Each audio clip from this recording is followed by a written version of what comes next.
This episode of Inside Golf Podcast is brought to you by Inside Sports Network.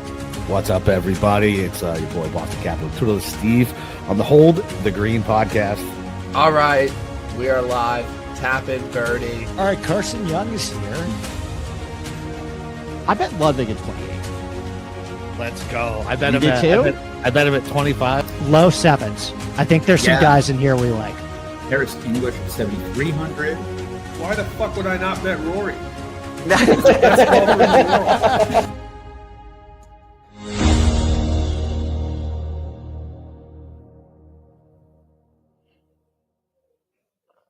What's up, everybody? Happy Sunday night. It's your boy Boston Capital with Twitterless Steve.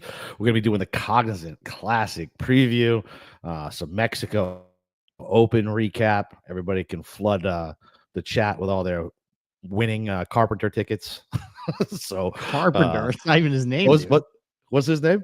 Oh my God. It's Brian Campbell. The immortal Brian Campbell. Yes. Campbell. Well, so I guess we can just kind of jump off there. What do you think of the tournament?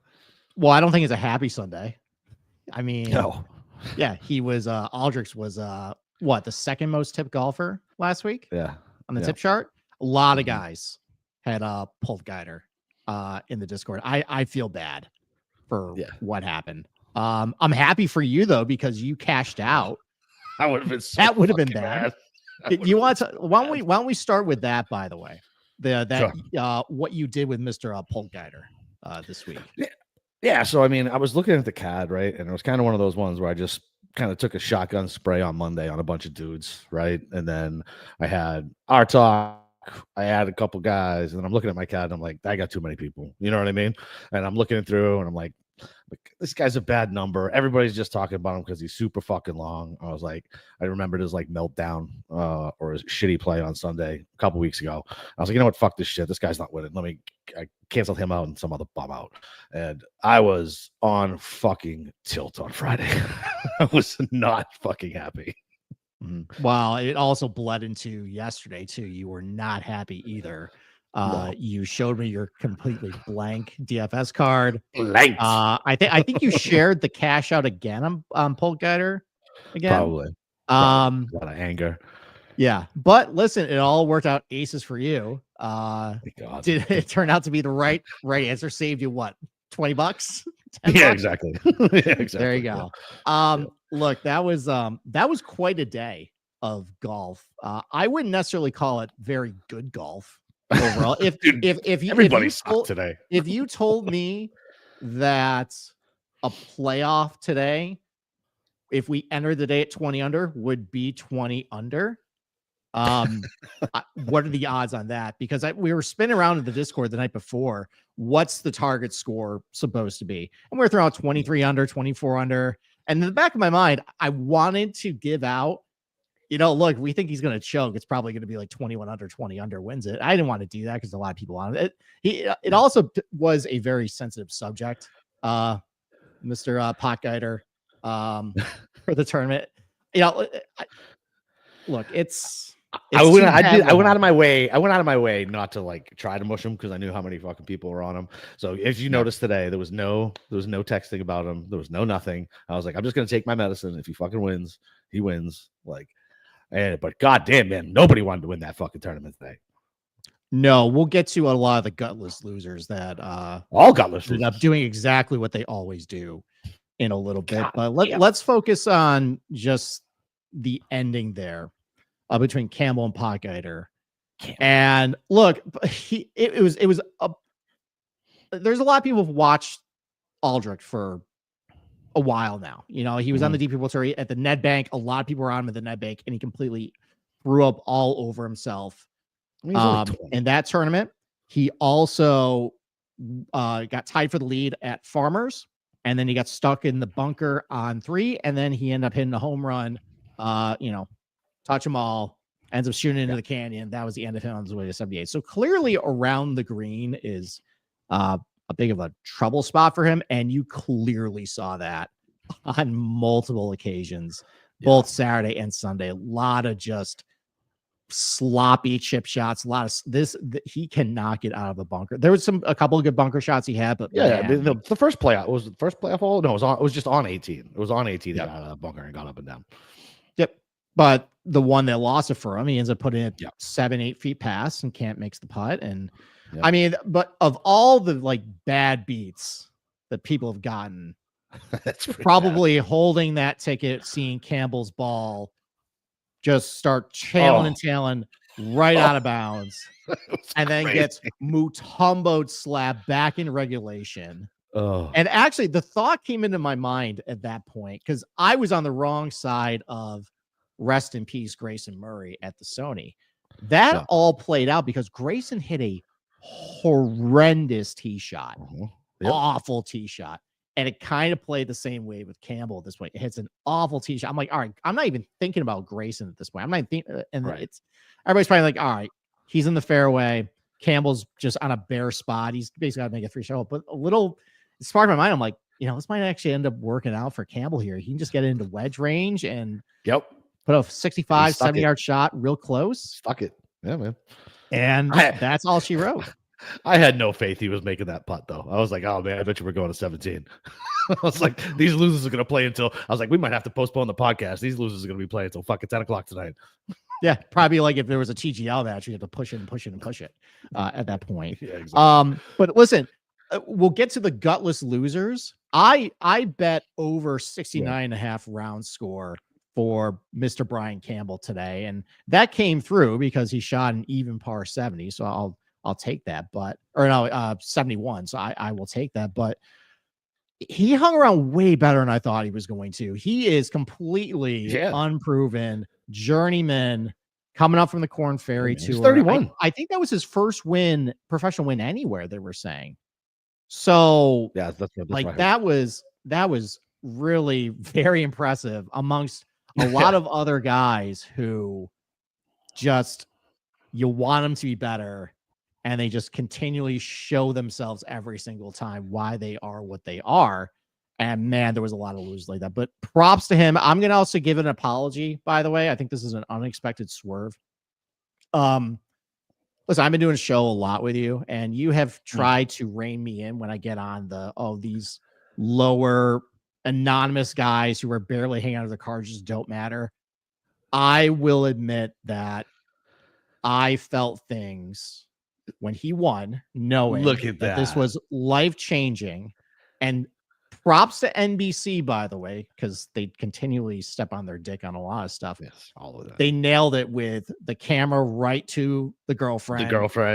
Crying, and then her coming onto the green, giving a big hug. Like, you could tell at that point how much that meant to them and how life-changing that was.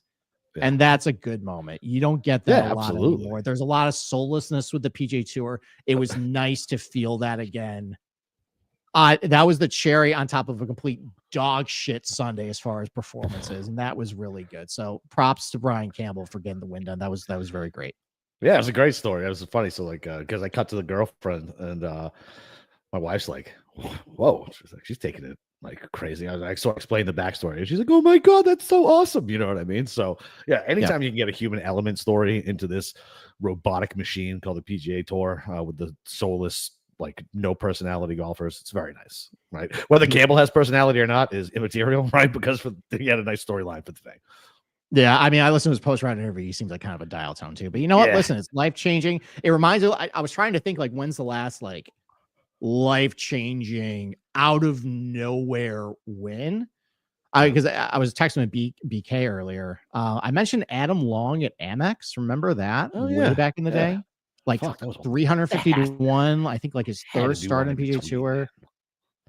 There probably was, but that one stuck out of my mind as far as like, I think like he beat out Phil and he beat out another big name that day. And that was just like, whoa, like this is completely just shocking. That's up there as far as just like, where the hell did this guy come from? Who has an outright ticket on this guy? And look, I mean, I made a joke earlier in the Discord about how are we ready for Brian Campbell to completely bankrupt everybody today, Wheel of Fortune style. Unfortunately, that was true. Not necessarily because he bankrupted people. It was more just everybody else decided to bankrupt themselves, which maybe we can transition to that. There was a lot of very ugly performances today. From start to finish. What stands out? Yeah. What stands out as far as gutless performances today? Aaron Rye. Aaron Rye did what he listen, I mean, like he made a better run today than I thought he did. He makes everything so stressful though. Like, I was sweating a round score prop on him yesterday. Everything is like 5.5 feet to save it or 5 feet. Yeah. It's like, come on, dude. Can you just knock it to like kicking range, make it easy, move on at this point? So Jaeger, another loser. Fucking yeah, that was a tough. Yeah, we'll get to Smalley in a little bit. Jaeger though, that was a tough one. That was right there for him. He missed a lot of putts. Oh my god, he was off the box pad a couple times today too, which isn't normally like him. Mm-hmm. Yeah, he swings like a long drive hitter. By the way, yeah. Like, do you see how far he gets past parallel? Crazy. Yeah, I actually think he went on Noah Layup and said, "I just try and hit it as hard as I can, as far as I can."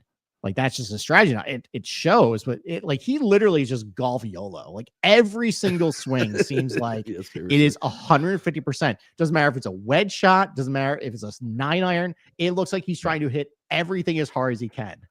Yeah, and he's like the Isaiah Pacheco of golfers.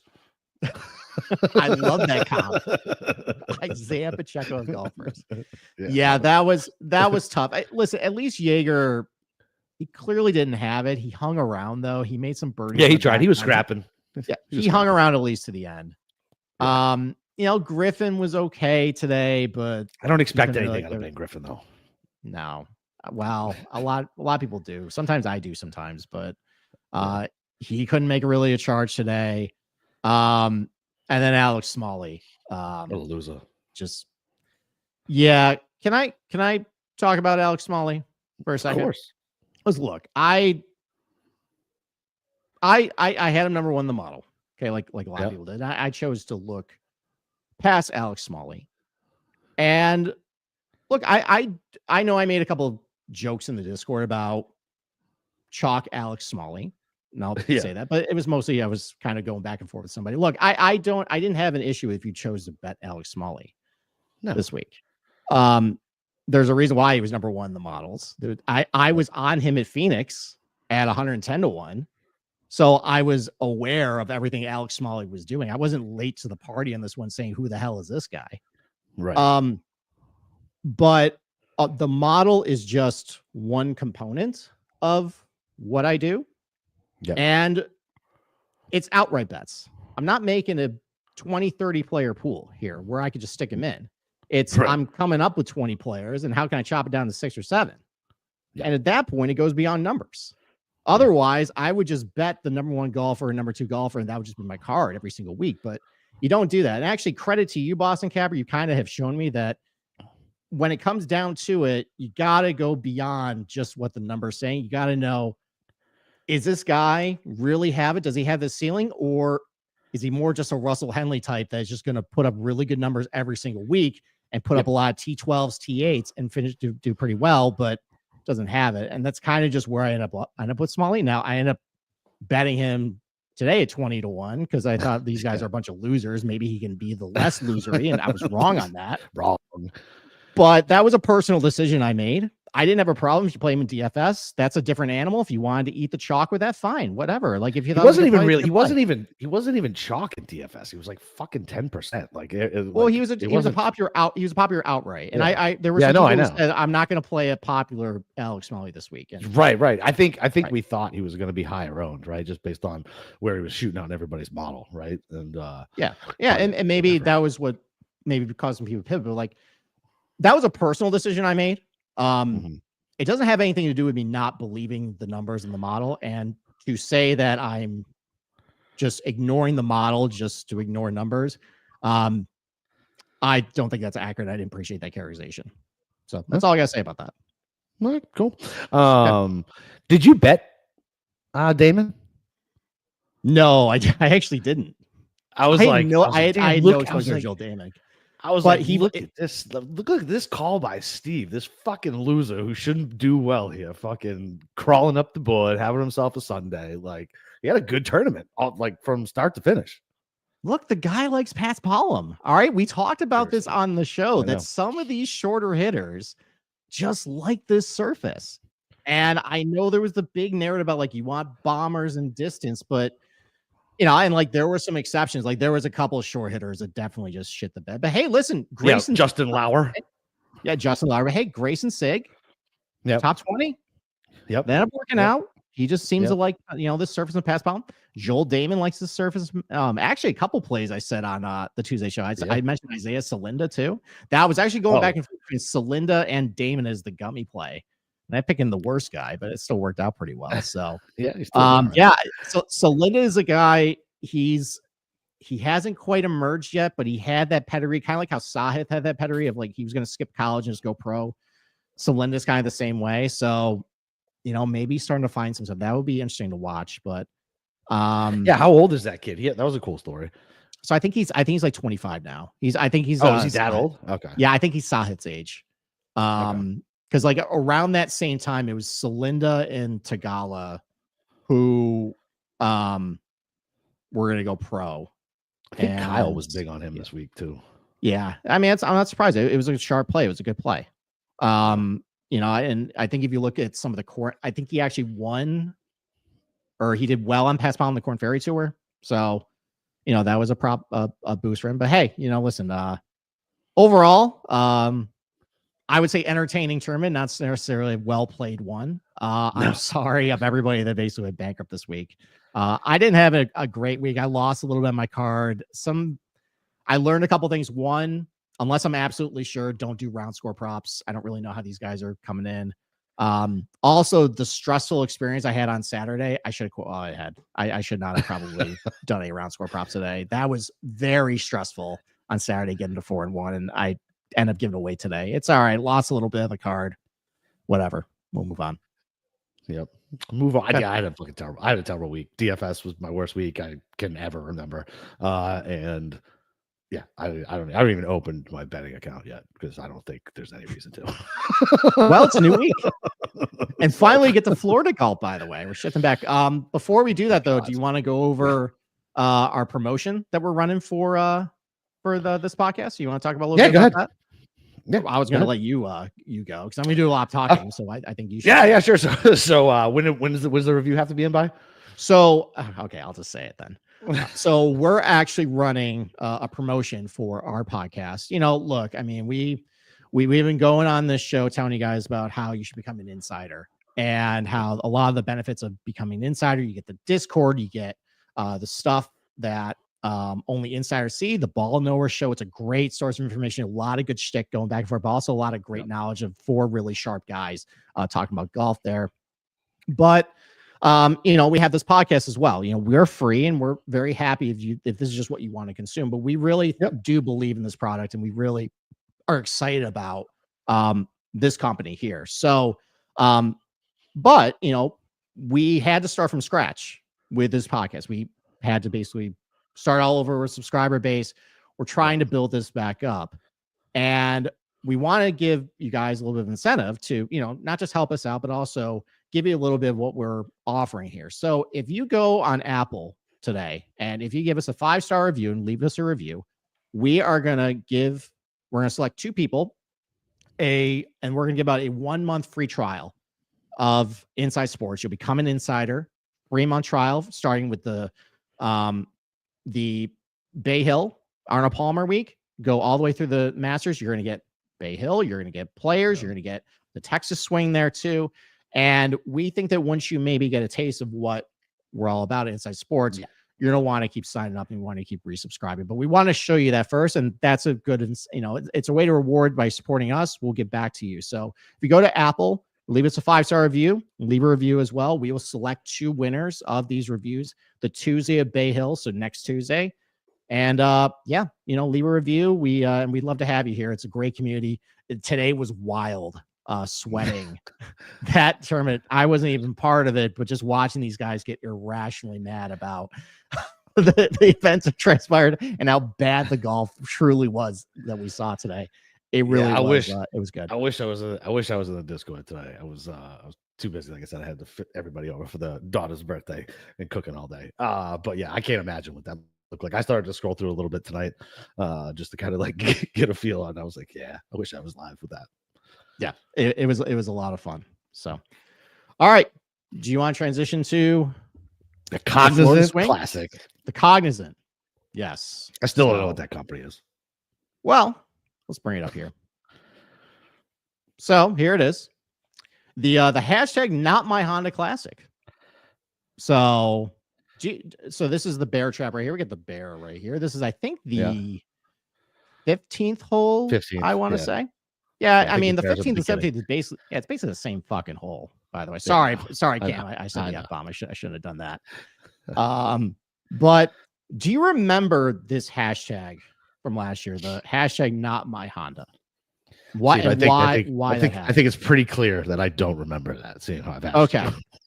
So I guess let me start with this then. What do you remember about last year's tournament? Was it any different from any other year? No. Besides the fact that Honda, one of the biggest car left. makers of the world, No. decided that they don't want to sponsor this thing anymore. Then they something called Cognizant came in. I guess Yeah, what do no. you remember about last year's tournament, if anything? Not too much. I mean, I fuck. I don't Okay. know who the hell won last year. Was it Okay. Vegas? No, Your Vegas? boy Austin No. Eckroat won, Oh, that's right. That's right. and it was super easy. Okay, it was big birdie fest. Yeah. And people, so what happened was there were some changes made to the golf course before it. And what ended up transpiring after these changes, we'll get to exactly what changed a little bit. What ended up transpiring in the tournament was some of the lowest scoring we've seen at PGA National. First round, it was, I think, the average score about 69.9. It was 68.8 in the final round. People were not happy. This is a tournament that people look forward to every single year because of the car crashes, similar to like Daytona Now, 500. yes. People watch the car Now crashes I'm there, remembering. Yes. and people were not thrilled about what happened. And so this hashtag, I'm not even on Twitter, and I was aware this hashtag was going on because of the entire discourse around this tournament after the fact. People complained. In our old Discord, by the way, this was going around there. Oh yeah, that's right. I remember. Now, now you jog my memory. Okay. Now this tournament ruffled a lot of feathers. And so I'm an auditor, and I like to audit the validity of these things and if it's really true. Right. And I think tonight, I'm going to try not to come off as an asshole. I'm going to try not to sound like I know it all. I understand sometimes I say things that come off wrong. I'm just here to express facts and data and maybe put a little bit of context behind what happened last year compared to other years at the Honda Classic. So let's first start with the course notes. PGA National. So this is the Tom and George Fazio design, the Fazio brothers, 1981, but really this is Jack Nicklaus design. Jack Nicklaus came in 2002. There was a 2014 big redesign where some greens were moved around. I think there was some lengthening as well. It was another renovation in 2018, but this is essentially Jack's golf course now. There's a lot of holes that definitely scream Jack Nicklaus. For example, a lot of holes that require a high fade into greens. Imagine that. On a Yeah, funny enough. that. Yep. So that's it. It's a Jack course now. For years though, I was so against this is actually a Fazio course. You should look at Fazio golf course. I'm like, well, that's bullshit. But then I've seen enough guys who've done well, Quail Hollow do well here. I'm like, all right, maybe I should stop being on that block. Okay. 7,167 yards. That is actually up from 20 yards in 2024. And it's up about 40 or 50 yards from 2023 for reasons I will get to very shortly. It is a par 71. This was a big bone of contention for a lot of people. Change it to a par 71 because one hole change from a par 4 to a par 5. That we'll get to a little bit. So there are now 3 par 5s on the golf course. Average green size, 7,000 square feet. Average fairway width between 30 and 35 yards. This is also another point of contention. Last year, they widened the fairways a little bit. This was up from 25 to 30 yards.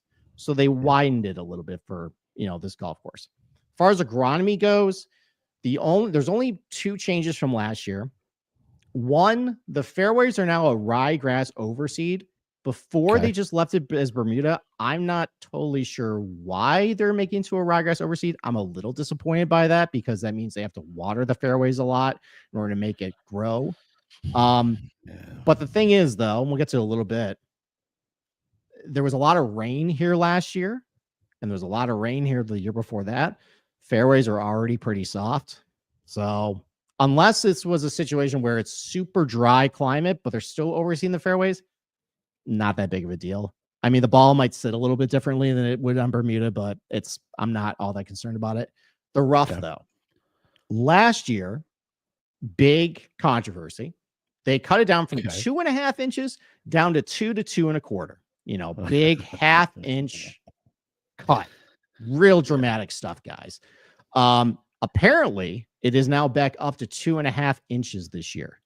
So maybe they heard all the feedback and criticism and all the uproar from last year's tournament, and they decided, you know what? Why don't we give everybody what they want? Let's let it grow another half inch. Okay. Greens, Tip Eagle Bermuda, that is the same as every year. So other non-overseeded Tip Eagle Bermudas, because there's a lot of overseeded Tip Eagle Bermuda. This is different. This is straight Bermuda. So non-overseeded Tip Eagle Bermuda greens. You got Bay Hill, which we'll see next week. Plantation Course, Kapalua, Albany Golf Club for the Hero. Concession, big favorite for you and I. WGC Concession and Sea Island for the RSM Classic. Those are the other Tip Eagle Bermuda golf courses. But you probably can. The difference between Tip Eagle and some other Bermuda that you see is not as grainy. It rolls a little better. But if you still want to use just general Bermuda, like stats for your putting, go for it. So, the changes of the golf course, though, that's a big thing that people want to talk about, and a big blame I feel like a lot of people have for what happened last year, that it just played really easy. Well, let's take a step back for a second, okay? Some of the changes they made was widen the fairways a little bit. They removed some bunkers. They slowed down the greens too. Actually, that's another thing too. They actually are cutting the greens a little tighter this year to maybe speed them up. We'll get to the putting stuff in a little bit, but slow down the greens, widen it a little bit, removes a couple bunkers. And you got to keep in mind that, yes, they play a PGA Tour golf course or a tournament here, but at the end of the day, this is a resort course. This is a course where they rely on rounds per year and the public to give them revenue. There's not a membership base that is giving them revenue themselves. So if they wanted to make changes to the golf course to maybe make it a little more friendly for resort play, it is what it is this point. It sucks, but there's also a business decision behind that. They wanted to start encouraging people to come back because, no offense, getting kicked in the pants and the nuts over and over this place probably doesn't draw people to come back to get that big picture next to the bear. So that's partially the reason. But, the PGA Tour also had a hand in softening it up. So while we get to some of the things they did, this was a big point of contention. Hole number 10. So before, this was a 500-yard par 4.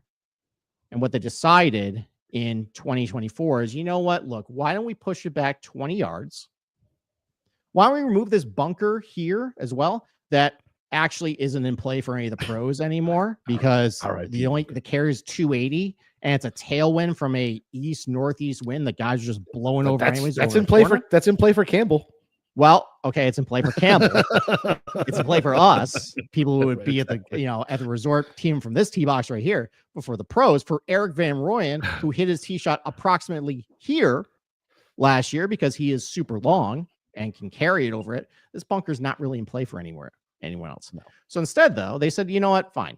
Why don't we make it from a 500-yard par 4 to a 520-yard par 5? Okay. The only change really they made to the hole, besides a little bit of widening of the fairways, which we'll get to in a little bit, they removed this bunker, which I just said is not in play for any of the pros. The green is the same. The bunkers are the same. They just made it a par 5.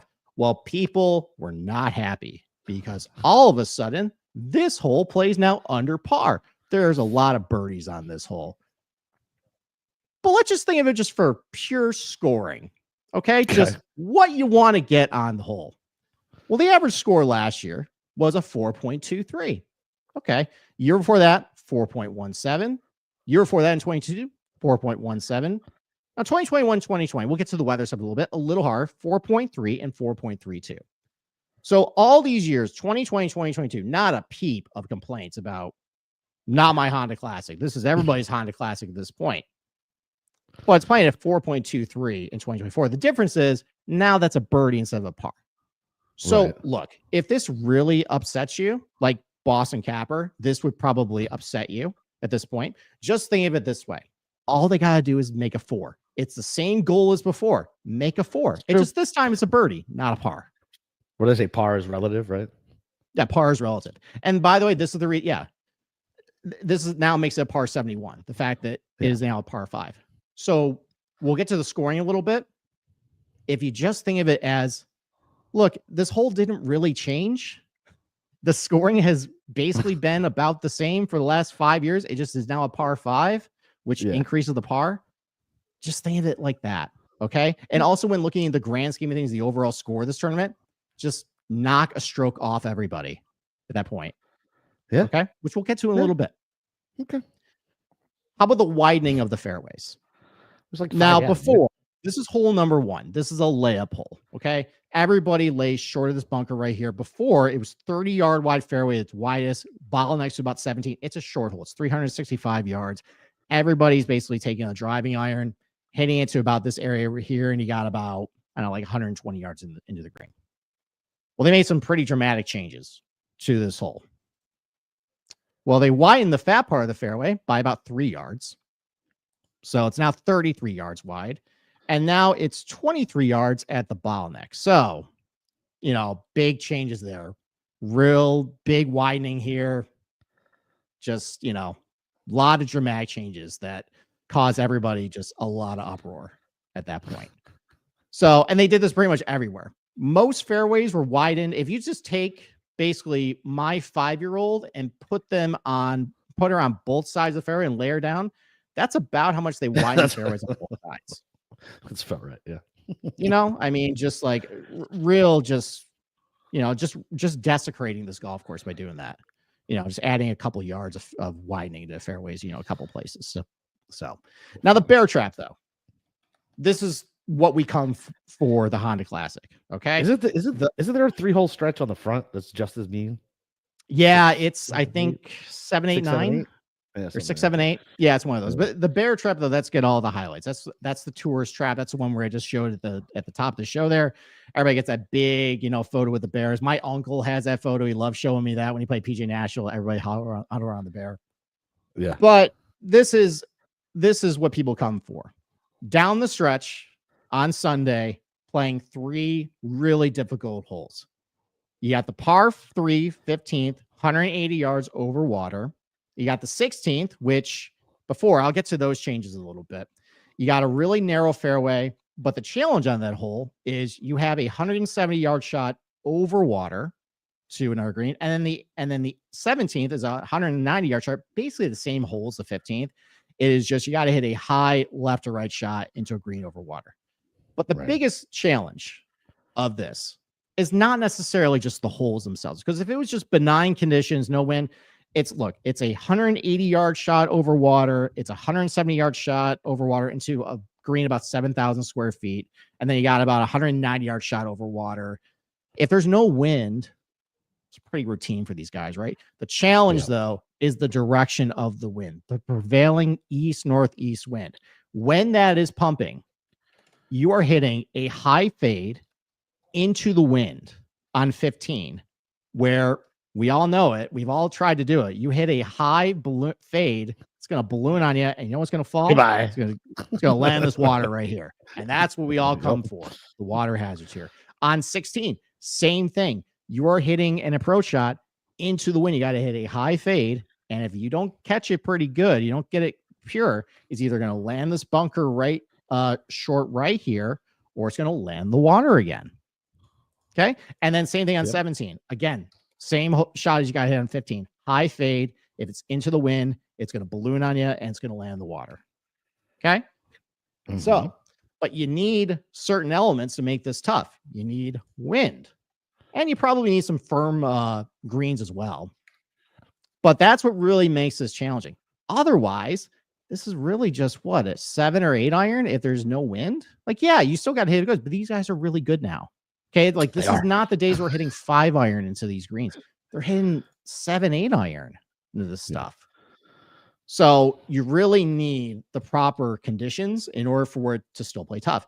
Now, let's look at the 16th, though, because this one, they did make it easier for these guys. I will concede this fact. This is how it was before. So up until this first bunker, that's about 244 yards to it. There's always a less than driver hole, about 31 yards. And then you don't really have much room to miss left. There's a little bit of a hill over here. If you want to push it a little further, you got to deal with this bunker over on the left. It's about 280 to the middle, about 30 yards wide here. So if you miss it in one of these bunkers, and then you have to hit an approach shot over water into the green here, especially if there is a headwind in there, you're probably going to hit it. You're probably going to hit a crap shot. Let's put it that way. And if you're an amateur golfer, where are you going to hit it? Like, you're probably going to lay up into the rough over here and try and hit an approach shot up. Like, there's no way you'll probably try to make a hero shot at that point. But it's a tough hole. I would say it's probably a pretty poorly designed hole for an amateur golfer, but for a pro, yeah, it's a tough hole. Now what they did dumb it down. I will grant you that. They took away this bunker over on the right here, so now it's just rough. They widen a couple yards. It's not a dramatic change, but now it's 35 yards wide here and 30 yards wide, but up 3 yards. So yeah, like, they did make it a little easier to hit in the fairway, and that probably does make a little bit of difference. Now, if there's wind, though, in your face, it doesn't make that much of a difference because you're still hitting a 170-yard shot into a headwind with water right. But that's still going to make it tough. But this did dumb it down a little bit in benign conditions. I will grant you that. So, but let's look at the scoring. Okay. And this is the shocker right here. Every single year up until 2020 or 2024, it played over par. It got easier in 2023.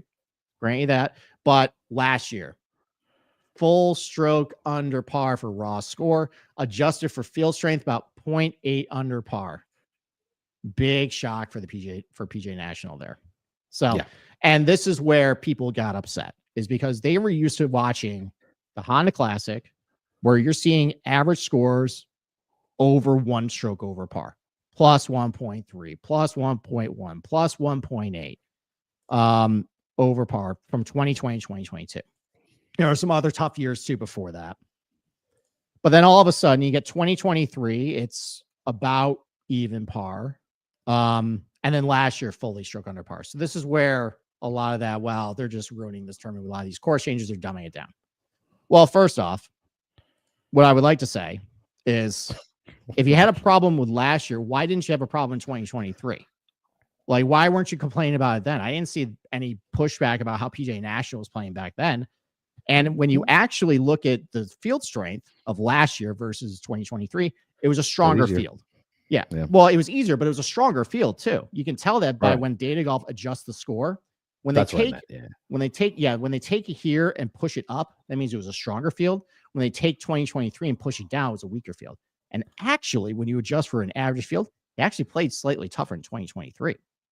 Now, not a lot, but it was 0.2 difference. So, where were you in 2023? I guess if you're that upset. And people want to see car crashes in this place, right? They want to see people hitting in the water. Well, the average penalty strokes per round for player is still right around where it's always been, about 0.65 per round. In 2023, 0.62, 2022, 0.69. In 2020, that's the one I think people are really upset that it's not like this. you have to keep in mind, and maybe this will transition a little bit. In that year, it was 0.84 penalty strokes per round per player, third most on the PGA Tour in the COVID year. You need to keep in mind the weather that year was insanity. This is the round by round wind and scoring at PGA National. Yes, I went there with this, by the way, because this is going to hammer my point overall into this entire outrage of what's happened here. Is if you're looking at 2020, the average wind every day was basically double digits. It was also incredibly firm. Okay, so when you get a firm, windy golf course with a lot of water on it, yes, it's going to play difficult. Yes, there's going to be car crashes, especially when you have 11, 12 greens with water greenside. Yeah, it's going to play difficult. And the same thing, by the way, in 2021, 2022, you had a lot of days with double-digit wind. And look, it all played. This is when it was a par 70. Played a stroke over par in round 1 in 2022, stroke over par in round 2. Like this is what people come for. 72.2, which is plus 2.2 over par. Like a lot of scores is 71, high 70s. Okay. Look what happens in 2023, though. Okay. And let's just consider this maybe before we go attacking the golf course. Okay. In 2023, we got some wind in round 1. Not a lot, but we got some wind. Average score 71.1. Average wind that day 9.3. The rest of the days, though, 5 mile per hour wind, 5 mile per hour wind, 6.5 mile average wind. And guess what? Scores on round 2 were about par, 70.4. They played under par on Saturday in 2023, and it played about par on round 4. Okay. Yeah. And also important to keep in mind, too, it rained a lot the week before the tournament, rained a lot in January. It's kind of a soft golf course. Now we get to last year. Okay. You change the par to 71. So that's artificially going to make it play under par and more under par for everybody else. Round 1. This is when everybody pissed everybody off. Average score 69.5. Average wind that day, 5 miles per hour. And it's important to note as well, the week before the tournament, it rained 2.5 inches and it rained a lot in January. This was a soft golf course with not a lot of wind. And guys, I'm telling you, like nothing is sacred on the PGA Tour anymore. With how far these guys hit it, with the equipment they use, there's more forgiveness off the club face on mishits. The ball flies straighter. If you give these guys soft golf course because of a lot of wind or a lot of rain and no wind, they're going to eat it up. We just saw it at Torrey Pines a couple weeks ago. The average score in the final round was 2 under. Torrey Pines South. We've now seen it at Riviera the last couple of years. They're ripping it up because it was soft, benign conditions.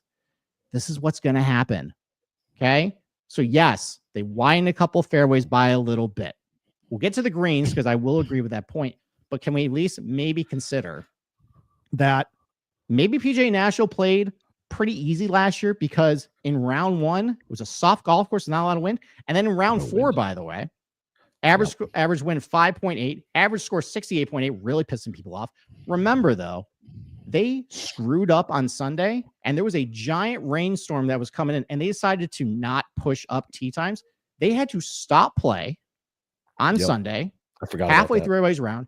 It rained 3 inches overnight, and then they came back to a benign golf course on Monday, and they tore it up. Okay? Now, look what happened, though. I remember the big outrage in round 1, and when we were on our former network, I was like, what do you guys expect? It's soft golf course with no wind. Like, of course, you guys are going to add it up. Like, wait till tomorrow. Okay, maybe we won't hear it. In round 2, by the way, wind got up to 14 miles per hour. Guess what? Played 71.3. Now, to par, that looks like, it paid even par that day. Just from just pure score standpoint, look at all these other 71.3, low 71s in other years where people were not complaining about this tournament. Okay? You added some wind to this golf course, and guess what? Guys started shooting over par. They started screwing up. You got your Honda Classic back at that point. And I didn't hear a lot of chatter in our Discord at that point about round 2 for the most part. Yeah. Other than the fact that people were like, it's still playing even par. I was like, well, they just changed the par of 1 hole. So, you look at round 3 though, you're like, okay, Steve, this played 10 miles per hour round 3, but average score 70, play easier, right? Okay. If you actually go back and look at the highlights though, the wind came earlier that day. The wind laid down later in the day. So most of the better players played in a lot of wind. So this is a little misleading. So all in all, I just want to say that, and we'll get to some things about this golf course. There are things I did not like about what they've done recently to it to dumb it down a little bit. But I don't think it's completely hopeless with this golf course. I think we just haven't gotten good weather conditions at this point. And we've seen it time and time again. These guys are too good. Guys play incredibly good equipment. They're not really going to miss often if they give them a softer golf course because of Mother Nature, by the way, with not a lot of wind. Okay. I wonder if has it been raining a lot down there? Like, so, it hasn't been raining a lot up here. So here's the thing. We'll actually get to, here's the weather. So what's not shown is what's going to happen before this tournament. Apparently they're going to get a lot of rain before the tournament, which is not great. And there's also, looks like there's not a lot of wind over the weekend. Not great. But Friday morning looks shitty though. It does look like possibly Friday morning, you guys might get your Honda Classic back to where if we're going to get gusts 17, 24 miles per hour coming from the north at that point. And actually, let me show you what's going to happen with the bear trap. So if the wind's coming from this way, the north, where my cursor's going, you're going to play into a crosswind on 15 that's going to push everything towards the water. You're going to play into the wind on 16 that's going to make everything want to go short. And then again, a giant crosswind, which these guys fucking hate, by the way. They hate crosswinds. It's going to push everything to the water, okay? If we get that wind on Friday, you're going to be fine, guys. You're going to get your tournament back, okay? You pearl clutching people who want to just protect PGA National of all golf courses. Just protect it for what is it? Like, there's so many. I know I'm ranting and raving at this point, but I understand people were frustrated about what happened last year, and this tournament has a lot of history. But getting mad at some of the tweaks they made of this golf course and some things that were completely out of their control, mostly weather, like that's one thing. But if you really want to get mad at the PGA Tour, how about the fact they let this tournament with a lot of rich history where guys like Rory and Tiger would show up to this tournament. That shows the bar. Did Rory play here last year? Rory played last year. He did not finish top 10, but Rory would always play this thing. Yeah. And all the big guys would play. And the PGA Tour decided, you know what? We're just going to ignore this thing at this point. We're going to let it rot on the vine. And over the years, fields have gotten worse and worse and worse. And the top players have said, you know what? I would rather go play medalist and stay at home than go play in my backyard and play at this event. They have decided they don't want to play here for those reasons. And this tournament has lost its luster because guys don't want to show up. The PGA Tour did not want to put resources and invest and actually incentivize these guys to come in. And then Honda said, you know what? Screw it. I don't want to come back anymore. So now it's Cognizant. Like, if you want to get mad at the PGA Tour, get mad at them at that. Why is this not a signature event? That is my question. Make it a signature event. You want to actually make this thing matter again, be better? Do that. And as soon as it does that, it's going to elevate again. And it should, because it's a rich history. But for God's sakes, like, some of the things that happened last year with this golf course, I guarantee you, if you get better weather conditions, it's going to be better. Okay. It'll be play up to your expectations. So maybe just consider all that before that you decide to just overreact to a lot of this stuff. Okay? That's crazy. Like, why? I wonder why they don't make it an elevated event, especially after Honda leaving. It's just jammed at a weird time of the year. I mean, this is also, they moved this event a lot. This was played in mid-March a couple times, and now it's February. Like, it's moved around the schedule, and it's jammed between Bay Hill and Players and the West Coast swing. It's just this oddball fit.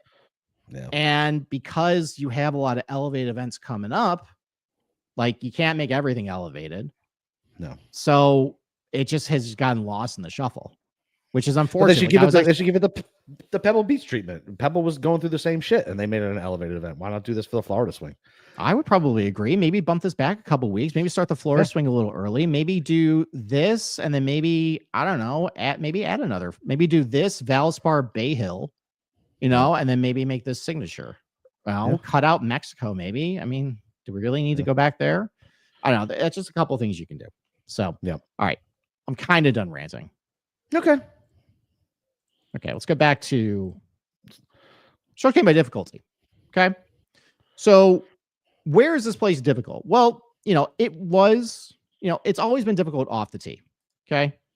Above average difficulty every single year on the PGA Tour. Not as difficult the last 2 years of what it was, in 2020 to 2022.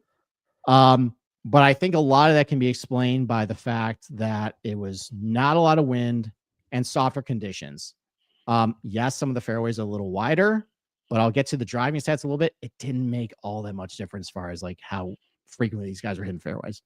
So, and it's still above average difficulty off tee. The one thing I do actually, maybe I'll save that take for the driving stuff. Approach play. Again, not as difficult what it was the last 2 years. In 2020, it was the third hardest of 29 golf courses. In 2021, fifth hardest in 40 golf courses. Last year's 12th of 43 in terms of difficulty as far as gaining strokes relative to other places, and 13th out of other places.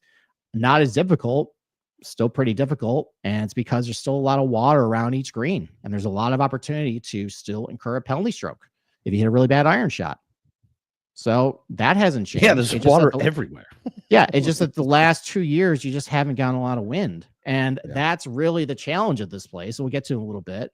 It's can you hit a good iron shot with water and danger everywhere? And if there's really windy conditions, like can you nut up and do it? Yeah. And if there isn't a lot of wind and the turf is soft, it really makes it not as difficult for these guys because they're hitting, shorter irons into a lot of these greens. Yeah. So around the green, though, this is one point for the people who are upset about what's happened. We'll get to that a little bit. The difficulty around the green the last few years has really gotten dumbed down. It used to be one of the more difficult places. I mean, it still wasn't like outrageously difficult, but it was 16th out of 29th in 2020 as far as difficulty. And last year was 31st out of 43rd. We'll get to the reason why maybe we talk about putting and green stats in a little bit, but there's a specific reason that actually is valid for why it's happened. And the same thing with putting. You can definitely see that. It is much easier to putt at this golf course the last 2 years than it was previously. It used to be one of the hardest places to putt on the PGA Tour, from 2020, 2022. Last year, 2023, though, guys are gaining a lot more strokes putting than they were in other places. 36th out of 45th in 2023. 2024, 28th out of 43. And I think that is a direct reflection of things you can control and things you can't control, which we'll get to a little bit when you talk about putting. Okay. Talk about off the tee stuff. So I think there's a couple, misnomers about PGA National as far as, super penal and, everything like that. Well, the missed fairway penalty, at least the last 5 years, compared to other PGA Tour golf courses, hasn't really been all that much, if you're in the fairway. I would think it's like Sawgrass, right? Like it's the second shot penalty that fucking gets you. Exactly. I can tell you've been doing a podcast with me for 5 years. So that's the thing. So this column, all this measures is your penalty if you hit it in the rough versus if you hit the fairway. Now, a lot of people want to point, it's low rough and, I'll grant you that, but it's really never been a golf course that really penalizes you if you're in the rough because it's just difficult approach shots, especially when you add some wind into it, into some of these greens with water greenside. There was only, and Ryan Baroff actually brought it up, there was a couple years where they actually did nut up and grow 4-inch rough. I think it was only for like 2 years though, because otherwise though, as far as rough penalty, it's one of the lowest in the PGA Tour because basically the challenge is, can you just avoid water with your approach shot? Yeah. That's really where it boils down to.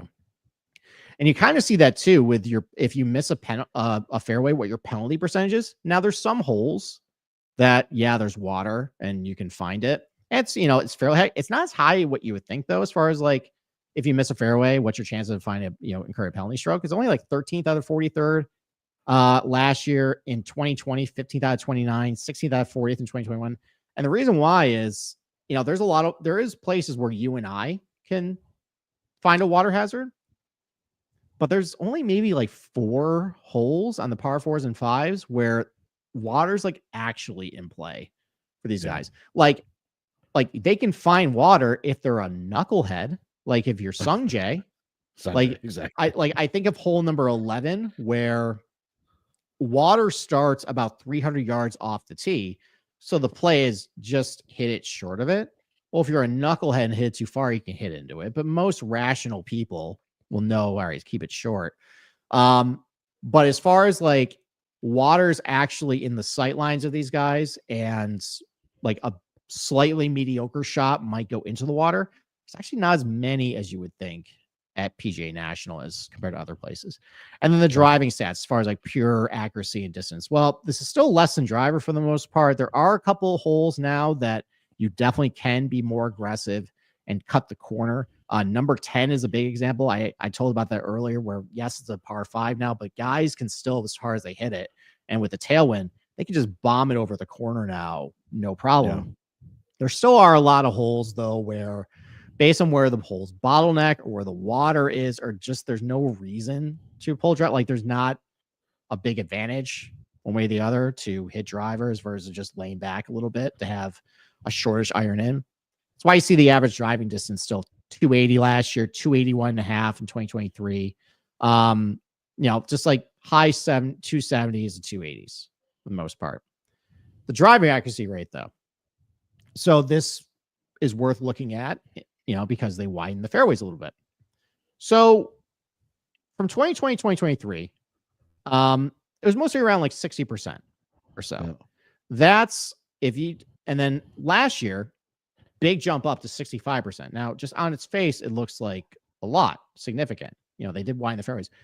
But all that really is if you hit 60% of your fairways, you're hitting about 8.6 fairways per round. And if you hit 65% of your fairways, it's 9.1. Like, okay, you're gaining half a fairway per round. Yeah. Okay. I mean, I don't think that's much of a difference, but no, I don't know. Some people do. Approach to 6. This is where people got really mad, and I can see why. The green regulation rate spiked to 70% last year. Silly. Okay. That's pretty high. I mean, you're talking some of the easiest tracks in the PGA Tour. Yeah. 65% in 2023. I mean, it's gone up every single year since 2020. I think the thing to keep in mind, though, is when you look at these years, 2020, 2022, the weather was way different than what you see in 2023 and 2024. You also have to keep in mind, too, the field was a little better in 2024 compared to 2023. So we're going to hit more greens. Also, it's just really soft greens, guys, and there's no wind. Like, there's literally nothing you can do. There's nothing a golf course can do. Yeah. No, there's nothing you can do at that point. If it's just a dartboard out there, like a lot of these greens were, but not a lot of wind. It's just target practice, and we'll get to the proximity buckets a little bit. Like it's not like big long approach shots where it's difficult. Okay, we'll save that. As far as difficulty, as far as shots under 150. Again, like it was a lot harder back in 2020, 2022. It was one of the hardest on the PGA Tour from shots under 150. But again, I think you attribute a lot of this easiness to shots under 150 the last couple of years because just weather conditions and turf conditions, which is out of their control. So if you get a firm and not a windy year, maybe you will see it play a little different. Same thing with over 150. It's still one of the most difficult places over 150 hit shots. That's mostly because of the bear trap. Those shots between 150 and 200 yards. It's got water. A lot of shots with water in play are between that range, over 150. So it was a little easier compared to other years. But again, no wind, soft conditions. Guys just hit it way farther and are using shorter clubs in these greens than before. Yeah, what's his name? Potagig was using fucking 60-degree wedges half the day today. Yeah, it's fucking crazy, man. Yeah, like it's a different game now. Like really? it before when let's say you're at PGA National back in like 2019. Okay, let's say you hit a little bit off the heel. In those days, Paul was gonna just tail way left. You're done at that point. Now you can hit on the heel.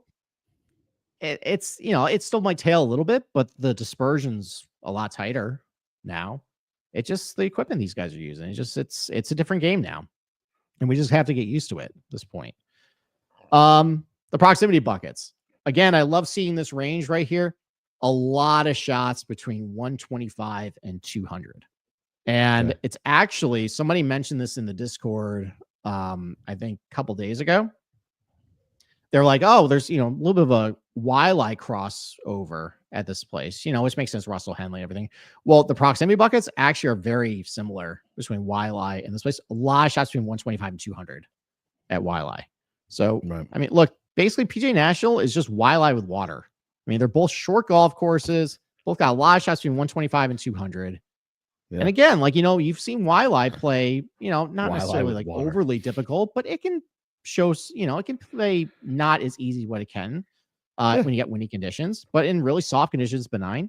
You kind of see the same thing here. Like, if it's obviously this place is going to show teeth and wind, now wind and it's soft. Like, it's just a lot of short to maybe mid irons, like over and over and over. And you just don't have to hit in the water. And if you can successfully do that, then yeah, you're going to get around this place without a lot of difficulty. Yeah. So that's something to keep in mind, though. As far as proximity buckets, big between 125 and 200. There was a little bit of a shift, I think, in shots over 225 last year. I think that's because of turning the par 4 10th into the par 5. It was a little longer. So you saw a little bit of a decrease from 200 to 225 up to 225 plus. But really, that's it. Around the green. Okay, this is where people can complain. Gotcha. So not necessarily the rough, because there's never really been a difficulty from chipping back onto the surface from the rough. But the fairway, you definitely saw last year a big difference. Chipping off of tight lies at PGA National, it used to be one of the tougher places on the PGA Tour. Last year was one of the easiest. I can probably attribute that to soft conditions, which PGA Tour can't control. But the greens were really slow last year. That's the one thing I noticed last year was really slow greens. And that'll play a part a little bit when we talk to putting. And when you slow down these greens, kind of look at the past problem we saw this week, where it kind of makes the margin for error a little bigger. If you don't clip it quite as good, maybe on, off of tight lies, if it's slower greens, you might be able to get away with it a little better. And I think that's probably part of the case here. Same thing out of a bunker. The last 2 years, it's been pretty easy getting out of these bunkers compared to the last couple of years. Again, I would attribute that to wind and turf conditions, though, the last 2 years, though, because getting out of bunkers in windy conditions can be a lot more difficult, because we didn't get a lot of wind last year or the year before that. It just made it a little easier. So I think that's more weather dependent than just golf course dependent at that point. Because they didn't really do much I don't think they did anything in the bunkers. They're still the same. It's just different conditions they had with this place. And then putting. Again, point to the people who want to say not my Honda Classic. They've ruined this tournament. I can see where they mean by the putting. Putting has gotten a lot easier, especially from under 15 feet. Again, it was one of the easiest or most difficult places to putt from under 15 feet in 2020, 2022. In 2022, it was the third most difficult from less than 5 feet and third most difficult from 5 to 15 feet. Then you get softer, benign conditions with slower greens in 2023 and 2024. It's all very easy at that point. Okay. So, couple things on that. One, I think there's some weather issues and turf issues that are coming into play there. But I mentioned earlier with the course fact sheet, they were cutting the greens a little longer than the last couple of years to slow them down. I did notice in the GCSAA report that they cut them tighter than last year, which that will theoretically enable them to possibly speed these greens up. Now we have to basically dry them out if they're soft. But it's possible. It sounds like maybe they saw what happened last year with some of these slow greens. They weren't happy with it. Maybe Jack is putting his thumb on the scale a little bit and say, hey, quicken these greens up a little bit. So it's possible if it is true, if these greens run a little faster, maybe we get back to what it was in 2020 to 2022. as far as guys just not hitting as many putts as they used to. If not, though, then yeah, these guys are going to putt, a lot better than what they did, the previous 3 or 4 years. Right. So that's that. Do you have any questions? I've been doing a lot of ranting and talking. No, I mean, look, like you said, we're all pretty familiar with this golf course, and you're right. Like I said, I didn't think it really changed much from to last year. I didn't really remember why everybody was so up in arms about it.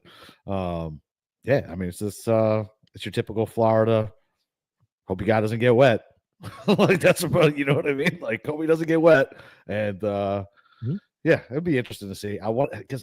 Man, like so, they're gonna get rain this week. We haven't had it, at least up here in like St. Augustine. We haven't had a ton of rain lately. So no, but I saw the overnight. Like apparently they're expecting like 1.5 inches, 2 inches of rain overnight one of these days, which that's not great. No. And now there is one day of wind and sun, which could theoretically dry it out. But over the weekend, though, like I said, there's just not a lot of wind. Like there's nothing you can do at that point. These guys are too good. They really are. We saw.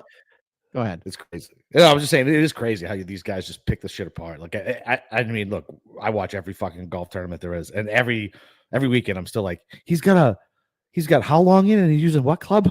Like I'm still surprised by it every single time. I'm like, unbelievable. Like these guys are all hitting flip wedges into fucking feels like 70% of these holes. It's fucking crazy. Yeah, and that's why they can just pick apart a lot of golf courses that we romanticize as being tough. Like it's a different game. It's nothing is sacred anymore with these guys.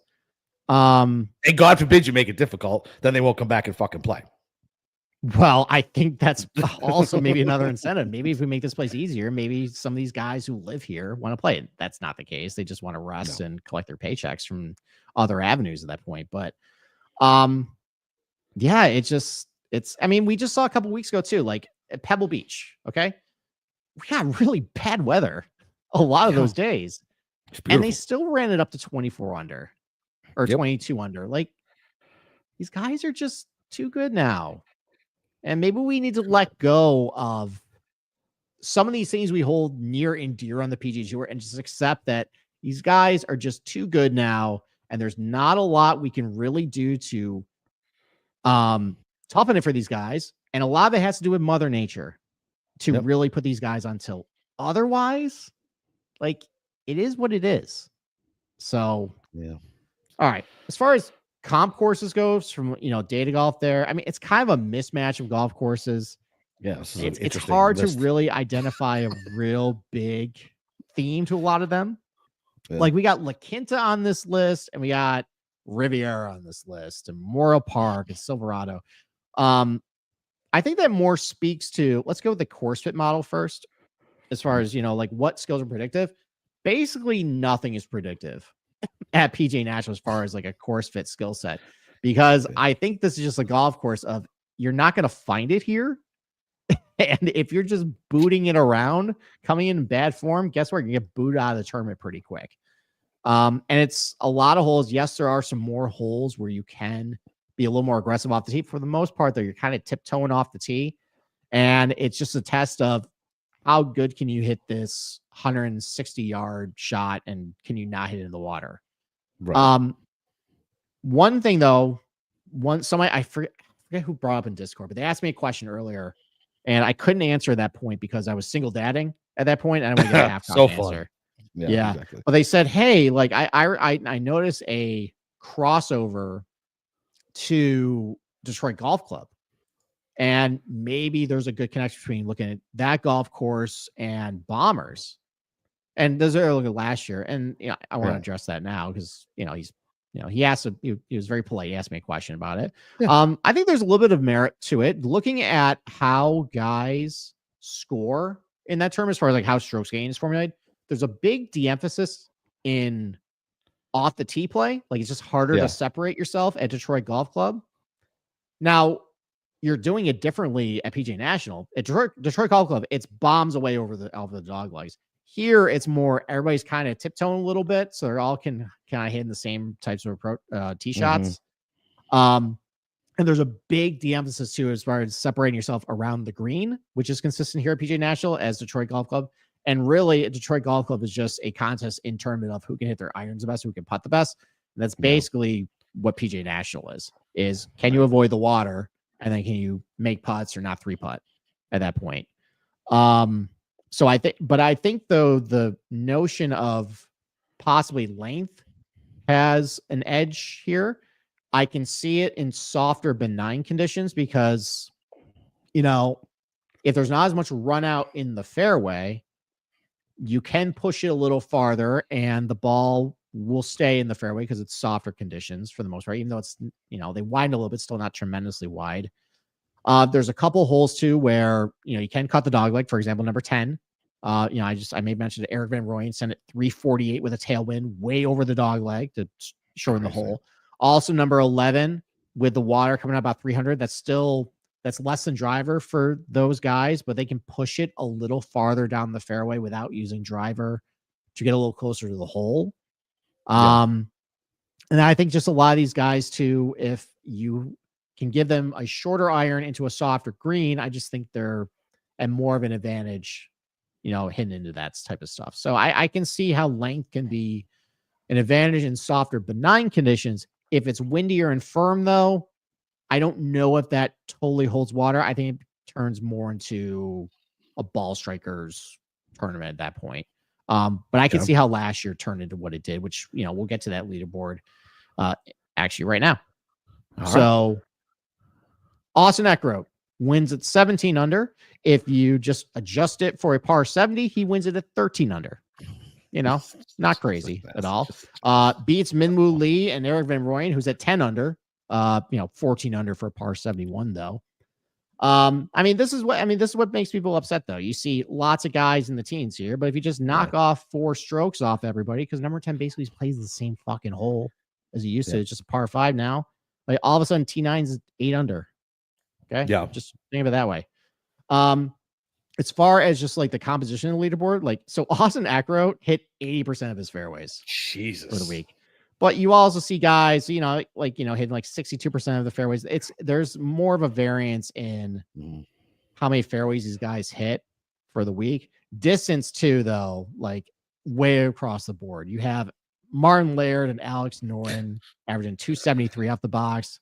Yeah. But really, though, you look at the Bombers, Cam Young averaged 288 off the box. Because they're just they got to club down on a lot of these holes. Yeah. So, and also the softer fairways do help to eliminate rollout. And also, I need to call you out, by the way. Keith Mitchell averaged 294 off the box, and you called him not a bomber last week. Fine. So there you go. I get to fact check you this week. He's not a winner, so that's But really, the central theme that I just talked about, like off the tee and around the green, as far as in-term performance, really all over the map. There's a lot of ways to skin a cat here. But really, it was just a contest of who hit their irons the best. Shocker, who could avoid the water the best that week. Yeah. And then who putted the best. It was easier putting conditions than other years. So more of a putting contest, I think, in terms of pure scoring than other places. But still the same basically as other Honda Classics we'll get to a little bit. So it really is just approach play and putting, and like the most important, like more than the average PGA Tour golf course, and then way below average for driving in around the green. 2023. Do you even remember this tournament? You probably did because you had Eric Cole, right? Yeah, I had Cole. Yeah. Okay. I wish Kirk to fall back off the wagon. Remember? Yeah, that's true.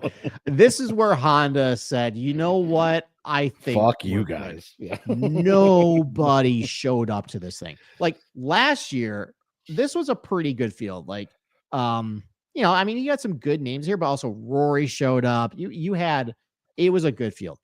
This field, though, like, look at this top 10. It was. Look, Ryan Gerard. Great week. And Lowry loves this fucking place, huh? But you have Tyler Duncan, who I don't even think is a PGA Tour card anymore. Ben Martin, shout out Ben Martin, Kobe. That was, that one of his DFS plays. Justin Suh, Ben Taylor, David Lingmerth, Dylan Wu. Do you like Dylan or Brandon Wu better? I forget. I think I like Dylan Wu better. Okay. This was a brutal leaderboard. And this is where Honda said, you know what? If the PGA Tour is just not going to make these guys play this event, and all these top stars are going to skip. You know, why should we stay around? We are Honda. We're one of the best car making companies in the world. We can spend our money elsewhere. So, but Chris Kirk wins in a playoff at 14 under, which, by the way, would be, if it was a par 70, 1 stroke better than what Austin Eckert would have won it at 13 under. So, you know, go figure. You know, I guess maybe there weren't as many people complaining about the 2023 leaderboard, maybe because nobody watched it because it was such a bad leaderboard at that point. Similar types of story, though, as far as what happened the last year, though. Off the tee, just pretty below average as far as how you score and separate yourself compared to other PGA Tour golf courses. Distance and accuracy doesn't really matter. You see it basically all over the map with this leaderboard here, as far as, you know, guys who are far and not far in tournament, hidden fairways, not fairways. And again, though, it just was a contest of who can get their irons the best in tournament, avoid the water, and who can putt. Same thing, just like last year. And then 2022, which is a tournament I don't like talking about. I talk about this tournament a lot. The raindrops. The raindrops. I think this is number. I think it's number 6, right?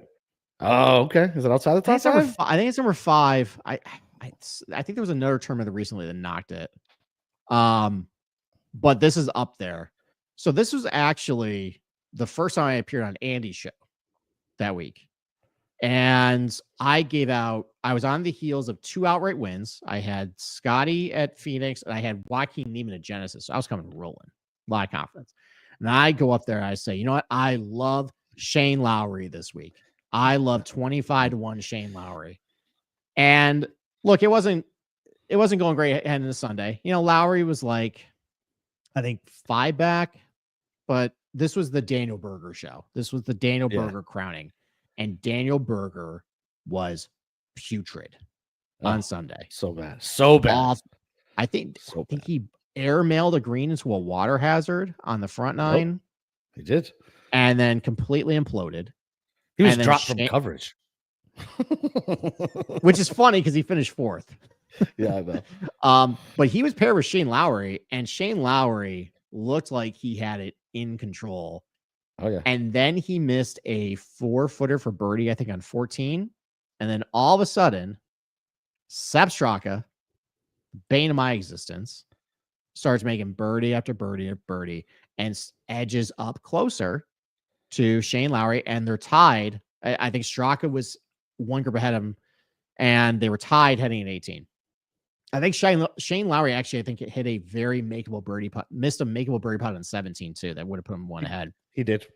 Yeah. So Sepp Straka steps up to the tee, hits a bomb. Monster. And the fairways were pretty firm at that point. So he got roll out. It went far. And he's not a big hitter by any means. And he hit a bomb. Mm-hmm. And then his fat ass rolls off the tee. And all of a sudden, the rain comes and it pours buckets, absolute buckets. And he gets up, though, because he's so far down the fairway. I think he only had like 100 and he didn't have much in. I think he had a 6 iron in. Hits it, I think, to like 40 feet onto the green and ends up 2-putting for birdie. Now, the other fat ass, Shane Lowry, waddles up to the tee, and it's pouring buckets at this point. And even this little Irishman playing in horrible weather conditions could not survive what happened. He hits a drive, I think, like 260 yards. Oh, I don't think it was that long. Into the junk on the left. I'm surprised he didn't go in the water. He was like, I think, 60 yards behind Sepp. So he couldn't even hit a 3-wood. I think he had to lay up to 110 yards and then hits like a mediocre wedge to 20 feet. And that was it. So basically I lost because of mother nature at that point. 100%. That's golf, you know? Yep. And we saw Mother Nature play a part this week where the jungle gods decided to spit Brian Campbell's ball back into play. For everybody. What a kick. Did you ever see that? Have you ever seen, I don't remember what company it is, but there's somebody who does like these sketches, and it's about members bounces, and they were like, Oh, must be a members bounce. And then it cuts to these people like hiding in the woods in camouflage. And like, little do they know, members bounce. We have to know every member. We have to know where they missed. And so they go like hide out in the woods where the members miss, and they throw the ball back out, and they like make the tree noises with their mouth. I thought about that today. I was like, oh, that's crazy. I can't believe that thing would have been 50 yards into the woods. You know, I also just this come to think of it too. There was remember when Brian had to step off of that putt because someone made a noise or the oh my god, that was hilarious. Yeah, he had to step off. I was like, oh boy. Yeah, I was like, oh. You got the Johnny Miller nerves at this point. But I thought too that was kind of karma for that happened, and then he gets a really good break on the next tee shot. You know, I don't know. Funny how things happen sometimes. It is. But it is. anyways, with this tournament though, same story though. You have just a different way, just no different. There's not one way like performance off the tee that week. They got it done. You had shorter hitters, longer hitters. You got guys who had a lot of fairways. Like Sepp Straka hit 84% of his fairways that week. And this is before they extremely widened the fairways at PGA National, got everybody upset. He still had 84% of his fairways that week, but you had guys hit like, basically, barely above 50. So off the tee just was not a great way to separate yourself because there just isn't a great way to separate yourself off the tee at PGA National. Same thing around the green, but it's all just a game of how you hit your iron shots. Can you avoid the water? And then who putts the best? And that's been consistent pretty much at every single Honda Classic or Cognizant going back through the years. That's the name of the game this week. That hasn't changed. It's just how hard is it going to blow and how easy is it going to be to actually avoid the water this week.